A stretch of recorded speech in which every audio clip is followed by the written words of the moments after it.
ఇప్పుడు government of India ఇచ్చారు ఒక 15,000 కోట్లు వరల్డ్ బ్యాంక్ నుంచి అమరావతికి ఇచ్చారు.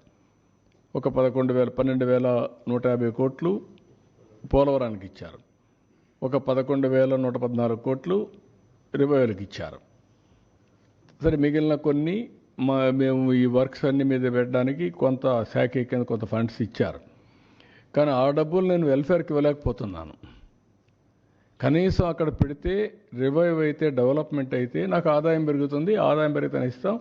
ఇంకొంచెం ఫ్లెక్సిబిలిటీ కోసం ఆలోచిస్తున్నాం. ఎక్కడ ఫ్లెక్సిబిలిటీ వస్తే అక్కడ అవసరమైతే బారో చేసైనా సరే I want to give my commitments.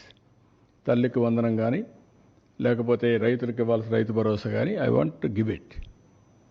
ఏది రైతైనా అవస్థపడాలి, గవర్నమెంట్ అయినా అవస్థపడాలి. నాకు ఫ్లెక్సిబిలిటీ ఉంటే నేను అవస్థ తీసుకోవడానికి సిద్ధంగా ఉన్నా. I will give it. ఆ ప్రయత్నంలోనే అనునిత్యం ఉన్నాం. మా డిపార్ట్మెంట్కి అదే చెప్పాం. They are also doing same exercise. ఒక్క నిమిషం కూడా వెయిట్ చేయాలి నాకు ఫ్లెక్సిబిలిటీ ఉంటే. ఇప్పుడే దాని మీద కూడా ప్లాన్ చేసుకున్నాం, వర్కౌట్ చేస్తున్నాం. I will come out.